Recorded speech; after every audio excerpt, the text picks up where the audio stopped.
אנחנו פותחים את האולפן הפתוח עם המתרחש באיראן, שם הציגו אתמול בשידור ישיר את הביקור של נשיא איראן מחמוד אחמדינג'אד לצד מדענים מקומיים שגילו מוטות דלק גרעיניים בייצור עצמי והכריזו על הכנסה לשימוש אלפי צנטריפוגות חדשות.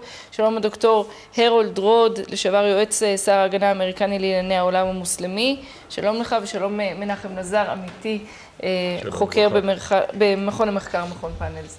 אז תחילה, אם אתה יכול להבהיר לנו מה המשמעות של אותם מוטות דלק גרעיניים בייצור עצמי, מה המשמעות של זה בפועל? אני בפן הרחב יכול להגיד לך פשוט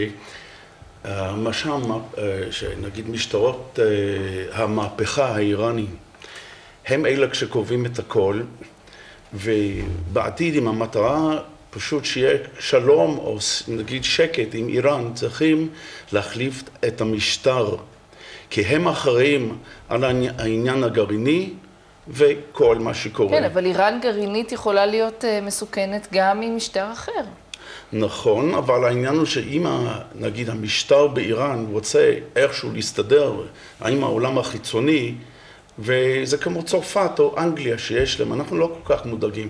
והעולם גם כן לא כל כך מודאג לישראל יש, כי בסך הכל העם עם הממשלה צריכה, אם כבר להתמודד, האם נגיד דעת הקהל של העם, אז הוא לא כל כך רוצה להשתמש נגיד נשק כזה. כן, אני רוצה לשאול אותך בנוגע ללחץ העולמי, הסנקציות הכלכליות על איראן.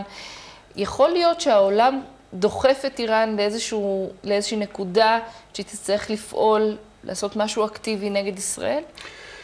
אני הייתי אומר ככה, בדרך כלל האיראנים עובדים בצורה, נגיד, בעקיפין. מה שקרה בעצם זהו בהודו, ומה שניסו לעשות בגורזיה, ניסו לעשות בדרך עקיפין, שזה לא הם בדיוק, כאילו משתמשים באחרים. למה אני אומר ככה? הרי לדעתי, כל הלחץ הזה, המטרה צריכה להיות פשוט שלמשטר לא תהיה יכולת, זהו, להמשיך להיות המשטר שם. מה זאת אומרת? צריכים להחליף את המשטר. חוץ מזה, עם משטר אחר, כמו שאמרתי קודם, זה מה שחשוב. העם רוצה את זה, ואני עברתי את המהפכה האיראנית הקודמת באוניברסיטה באיראן. ומה שראיתי, שברגע שהעם יודע להבין על המקום, כשהמשטר לא מסוגל לשמור על עצמו, והם הולכים עם החזק, ואם הם מבינים שהמשטר הזה שהוא רוצה, אם כבר, להרוס את מדינת ישראל, וגם כן, להרוס את אמריקה בעתיד. אם העם מבין שהם לא מסוגלים להשתלט יותר עליהם, הם ילכו עם החזק, וכל משטר אחר באיראן יהיה הרבה יותר טוב ממה שיש לנו היום. השאלה אם מדינות מחוץ לאיראן יכולות באמת להגיע למצב של החלפת משטר? צריכים לעזור, קודם כל, לכל האנשים המתנגדים למשטר. זה אחד. שנית, אם המשטר יגרום לכך, אם המשטר יאיים על אמריקה, מתכוון מבחינה צבאית, או ישראל, אז לדעתי צריכים לחסל פשוט את כל המערכת, את המערכת הצבאית של המשטר, וגם של האנשים החשובים של המשטר. זה יטפל בעניין, זה מה שראיתי קודם, ומי שמבין בהיסטוריה האיראנית רואה שככה זה. תמונות כמו שאנחנו רואים היום בעיתונים של הנשיא מחמוד אחמדינג'אד מגיע עם מדענים, זה תמונות שבאיראן מאוד אוהבים להתהדר בהם ולהתנאות בהם. עד כמה הן אמיתיות? שאלה מעניינת מאוד. מהניסיון שלי שהייתי באיראן, להרבה פעמים רואים בתים יפים כלפי חוץ, עם פסיפיסט, עם הכל יפה, אבל בפנים מכוער והרוס. זה מה שהם מראים כלפי חוץ. אני לא איש צבא ולא מבין בעניין הגרעיני. אני לא יכול להגיד לך שמחר, מחרתיים עוד שנה שיהיה להם. זה לא התחום שלי. אבל אני יודע שזה אצלם, הם רוצים להראות לעולם שהם חזקים, שהם יפים כלפי חוץ. כשלדעתי זה לא היה מפליא אותי אם הם לגמרי רקובים בפנים. אז בוא נשמע רגע דברים שאומר הרמטכ"ל בעקבות הפרסום של התמונות מאיראן אתמול. הנה. משטר האייתולות באיראן נמצא בעיצומו של מרוץ חימוש ומנסה לפגוע ביעדים ישראלים ומערביים בעולם. אנו רואים בבהירות רבה את השליחות שעלינו למלא, את מחויבותנו לעמוד דרוכים ואיתנים על משמר ישראל, מוכנים לקדם את פניו של כל אתגר. טוב, אז השבוע האחרון לימד אותנו משהו על האיראנים ועל הנכונות שלהם, המוכנות שלהם כבר לפגע ביעדים ישראלים בעולם. מנחם, ואתה בדקת בתוך מכון פאנלס, האם הישראלים באמת מפחדים מהאיום האיראני? קודם כל בדקנו האם ישראל צריכה לעשות משהו באופן עצמאי או שלהמתין לקואליציה בינלאומית, בין אם לפעולה צבאית או בין לסנקציות מדיניות ואחרות, מה שבעצם נעשה היום, ואנחנו רואים שבאופן עקבי הציבור הישראלי חושש מהאיום האיראני.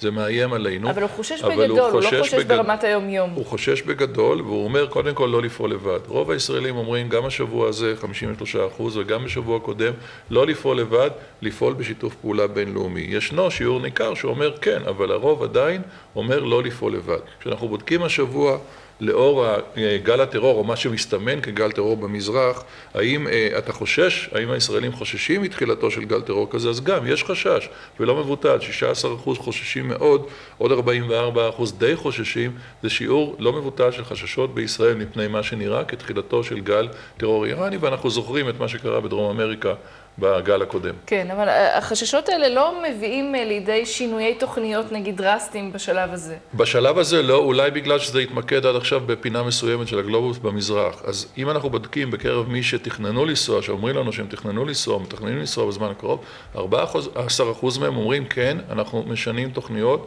בעקבות מה שקרה השבוע. לא מבוטל, נכון? כמעט 80%, 79% אומרים אנחנו לא משנים כלום, אבל אם 14% אומרים אנחנו משנים תוכניות, אז יש איזושהי דאגה גם בהיבט הזה. כן, אתה אומר אני אומרת 14%, זה מעט מאוד בתוך 100%, אתה אומר לא לבטל אותם. לא לוותר גם ל-14% האלה, כי תוכניות שאנשים עושים לגבי טיול בחו"ל, לא בקלות משנים אותם. כן.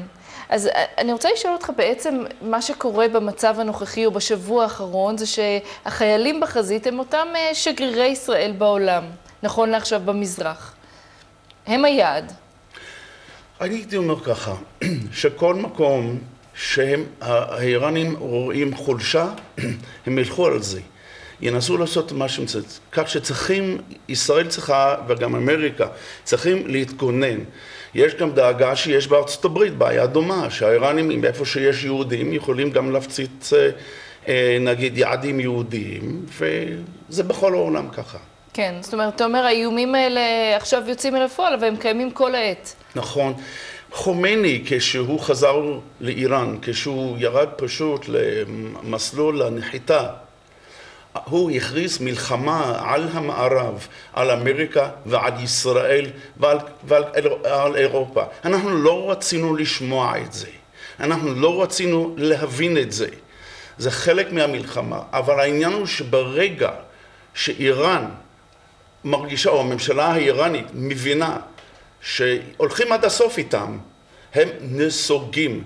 זאת התרבות שלהם. מה זאת אומרת הולכים עד הסוף? נדמה לי שהסנקציות הכלכליות הקיימות הן מספיק מרחיקות לכת אולי, לא? בואו נגיד ככה, אנחנו ראינו שבעיראק, שגם כן, הסנקציות היו נהדרות, אבל מי סבל? העם. העניין הוא שאם המשטר יכול להחזיק מעמד, זה, מה אכפת לי מהעם? כי הם יכולים להשתלט ולהרוג, וזה מה שהם עשו בעבר. גם בעת הזו, כשבאיראן יכולים לראות מה קורה בסוריה, ולא להתקנא בנשיא הסורי. אבל הם מבינים גם כן, הממשלה האיראנית עוזרת, אם כבר, למשטר הרודני, אם כבר בדמשק, והם משתמשים באותן השיטות. מה שהם רוצים, ברגע שהם מבינים שהם כבר לא יכולים יותר, הם יודעים גם להגיע למין פשרות. אבל אך ורק כשהם מבינים שהמערב, זה כולל את אמריקה וגם את ישראל, מוכנים להראות להם עד הסוף, שזה הסוף שלהם, של המשטר. של המשטר הנוכחי. נכון. ממה שאתה מכיר את ההתנהלות האמריקנית, הם ילכו על זה, על הקו הזה? זאת אומרת, יחריפו את הסנקציות, או ילכו ראש בראש עם המשטר האיראני? את יודעת שעבדתי 28 שנים בפנטגון בארצות הברית. קודם כל, בוא נגיד, אין מערכת אמריקאית. יש הדעות האלה והדעות האלה. בוא נגיד, הממשל הנוכחי, אני חושב שהוא מוכן לוותר יותר, אבל זה פשוט הדעה האישית שלי. אני לא עבדתי איתם כל כך. כן, כן. אבל יש גם אחרים בארצות הברית שמבינים שזה או הם או שזה אנחנו. והם צריכים פשוט להגיע למסקנה מה שהם מוכנים לעשות. כן. אני יודע שיש המון שמפחדים במערכת בוא נגיד ככה, שאם ישראל תרגיש שהיא צריכה, בוא נגיד, זהו, לעשות את הכל לבד, אז הם יעשו את הכל להעלות עם כבר את העניין של הסנקציות. זה שעכשיו אמריקה אומרת שהיא לא מוכנה להתמודד או שהיא הטילה חרם על הבנק המרכזי של איראן, וגם מבקש מהאירופים שהם יעשו בדיוק אותו דבר, זה מעלה את רמת בוא נגיד, מכניסים את המשטר הזה לפינה. השאלה אם הכנסתם לפינה היא לא בעצם, נגיד, פתח לתקיפה איראנית על ישראל. אני הייתי אומר ככה, כדאי פשוט לא להכניס אותם לפינה, ואחר כך כשהם כבר בפינה, לחסל אותם. רק את המשטר. את המשטר אתה מדבר, רק כן. על המשטר. העם האיראני הוא עם נהדר. מי החלופות לשלטון הקיים? אני אגיד לך, הרבה אנשים, אוי, מה יהיה יותר גרוע? האם יכול להיות שלטון, או נגיד המשטר באיראן, שהוא יותר גרוע?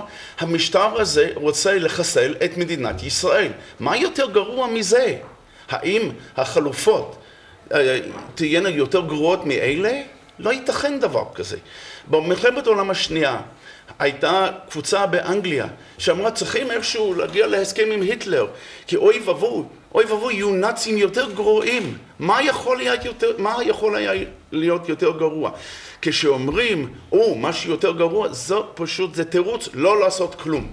כן, ומצטרף אלינו ירון שניידר, כתב ענייני ערבים בחדשות ערוץ 2. אני רוצה לשאול אותך, נוכח התמונות שאנחנו מקבלים מאיראן, מה המשמעות בפועל של אותם מוטות דלק, של הצנטריפוגות החדשות? המשמעות היא שהאיראנים לחוצים עד אז, ואני חושב שהאיתות הזה יתקבל בעצם בשתי פנים שונות. קודם כל בהתבטאויות והתמונות שראינו אתמול של אחמדינג'אד במפעל, בכור הגרעיני בטהרן, והתמונות שהגיעו במקביל מהמפעל להשארת האורניום בנתנס, וגם הגמגום שלהם נוכח ההתנגשויות שמתרחשות בשבוע וחצי האחרון ברחבי העולם. זה כמובן אחרי שנחשפו כבר מספיק עדויות לכך, ראיות שהאיראנים מעורבים בעניין הזה. הם נמצאים עכשיו באיזה מין מלחמה שמתנהלת גם במישור הדיפלומטי וגם במישור המודיעיני, כי הם לא יודעים איך להתמודד עם הדבר הנורא הזה שנחת עליהם, וזה הסנקציות הכלכליות שחונקות אותם. פשוט המשטר הזה... חונקות את המשטר או חונקות את העם? מבחינת המשטר, שעון החול שלו הולך ואוזל ככל שהם לא מסוגלים לתת מענה לסנקציות. עכשיו, אני רק אתן איזושהי אינדיקציה. רק בגלל הספקולציות בנוגע לאפשרות שאיראן תקדים את הסנקציות של האיחוד ותנתק את ההספקה של הדלק לאירופה, קפצו אתמול המחירים של הנפט.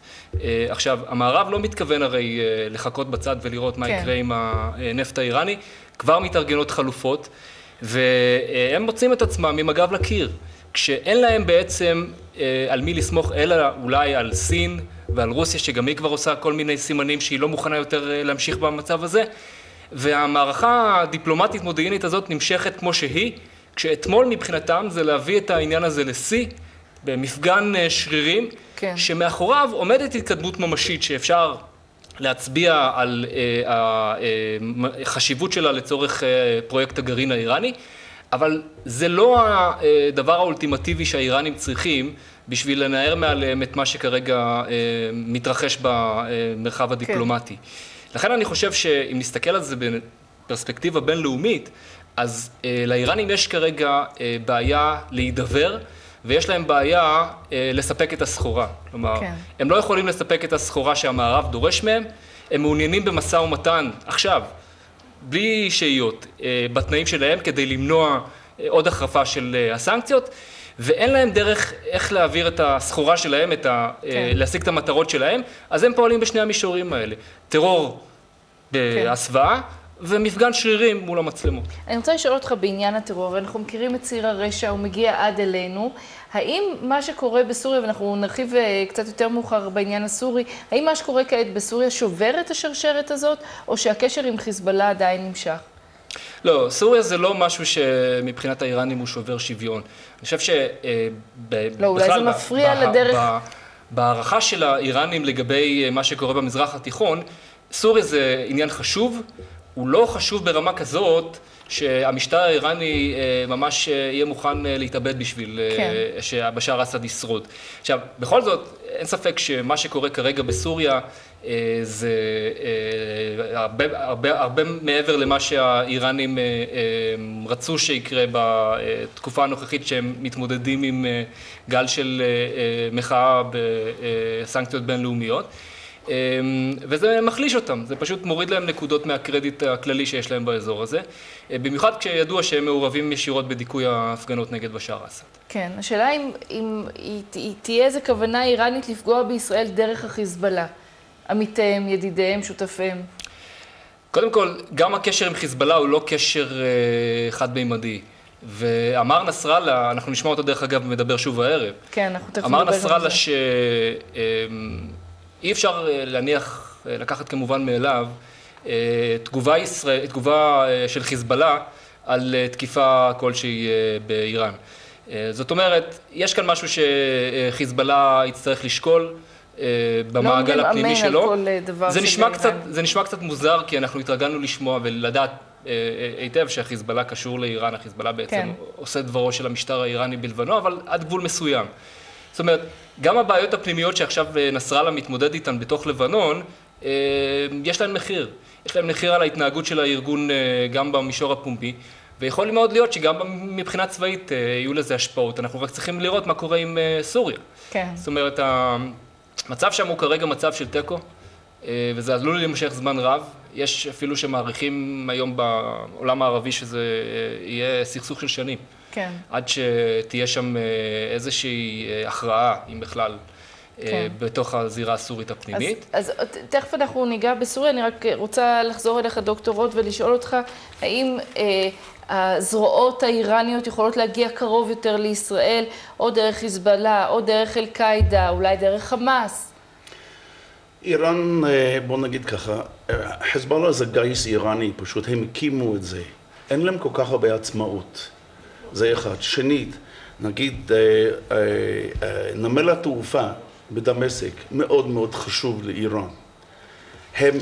ובוא נגיד ככה, העניין, האיראנים רוצים, ומהתחלת המהפכה, להרחיב את המהפכה האסלאמית, ורצו להביא את זה אזור. סוריה פשוט, בוא נגיד ככה, מחוז איראני ככה, מאוד מאוד חשוב. לדעתי, האיראנים לא יכולים לוותר על זה. כי זה הקשר כבר הישיר עם חיזבאללה, עם נסראללה. כן. זה נראה. דוקטור הרולד רוד, לשעבר יועץ שר ההגנה האמריקני לענייני העולם המוסלמי, תודה רבה לך על הדברים האלה. ואירון, אני רוצה לחזור לעניינים הסורים והלבנונים. תחילה משאל עם, היום אני רואה כותרת שהנשיא אסד מציע לפנות לעם, לקיים משאל עם ב-26 בחודש, שזה שבוע הבא, אבל בעצם מה יכלול אותו משאל עם? מה הוא ישאל אותם? קודם כל לגבי העיתוי, הדס. אסד נמצא עכשיו במרוץ מול ההתארגנות של האופוזיציה והליגה הערבית שצברה תאוצה בשבוע האחרון. הם מתכננים בסוף החודש הזה לקיים בתוניסיה מפגן ועידה של אנשי האופוזיציה בגיבוי מדינות ערב. זאת אומרת, פעם ראשונה אנחנו נראה לנגד עינינו התארגנות של המדינות שיצאו נגד בשאר אסד יחד עם ארגוני האופוזיציה הסורים, וזה לא עניין של מה בכך, והוא כמובן לחוץ מהעניין הזה מאוד בשאר אסד.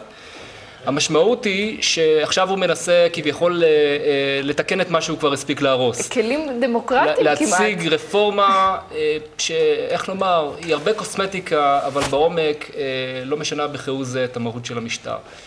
סתם ככה בתור אנקדוטה, מדובר שם בסעיף 3 במה שהיה קודם החוקה של סוריה לגבי ההגמוניה של מפלגת עבאס. אוקיי, תלך למפלגת עבאס, אבל מה לגבי עתידו של בשאר אסד? שום התייחסות לגבי עניין הנשיא, מה מעמדו במדינה, איך הוא נבחר וכו'. ונראה שמשבר האמון עם העם כבר קיים הרי. משבר האמון הזה, לדעתי, זה אחד הדברים העיקריים שאפשר להצביע עליו בתור מעבר או שינוי בלתי הפיך. כן. לא נראה שהאנשים שנהרגו שם באלפיהם יסכימו אי פעם להגיע להסדר עם אסד.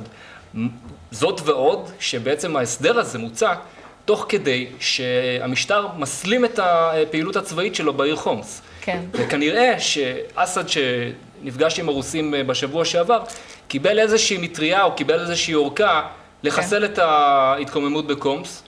כן. ככה אנחנו שומעים היום בעיתונות הבינלאומית. ואם אכן זה יצליח לו שם, אז אולי אפשר יהיה להגיע לשלב שבו אפשר להידבר עם האופוזיציה. אבל בדרך הזאת, כמו שזה נראה כרגע, אין שום סיכוי שזה יצלח. עוד מילה אחת, היום אחר הצהריים, נסראללה אמור לנאום במלאת 4 שנים לחיסול מורניה. היום בערב זה יום השנה, דרך אגב, ה-20 לחיסולו של עבאס מוסאווי, קודמו של נסראללה, ב-1992. והדבר הזה בעצם פותח פתח לאיומים, כמו שאנחנו מכירים את זה. במסגרת הזאת כמובן מציינים גם את יום השנה הרביעי לחיסול מורניה. אנחנו לא שמענו מנסראללה עד עכשיו איזושהי התבטאות מפורשת לגבי מה שהיה בשבוע האחרון ברחבי אסיה, התנגשויות במטרות ישראליות או כוונות להתנקש בהן. תוסיפי לכך גם אולי את הידיעה שמתפרסמת היום בעיתון כווייתי, על כך שסוכל ניסיון התנגשות בשר הביטחון ברק בסינגפור. אנחנו כמובן לא יודעים להגיד אם זה נכון או לא, אין התייחסות ישראלית מפורשת. ועוד מכלול דברים שאני מניח קשורים לעניין הזה. הוא כנראה יאיים, הוא כנראה יסביר שמה שקורה עכשיו זה לא מה שהם כיוונו לו, וזה לא משהו שקשור לנקמה על מורניה, אבל מבחינת חיזבאללה, כמו שזה נאמר בימים האחרונים, הנקמה הזאת עוד תבוא, הם מתכננים את זה ככה. יש רק לקוות שגם אפשר יהיה לסכל את זה בזמן. אנחנו נעקוב אחרי זה. רון שניידר, כתב לענייני ערבים, חדשות ערוץ 2, תודה רבה לך. תודה, דס. עניין אחר, ועידת הליכוד תתכנס בקרוב, טרם נקבע תאריך.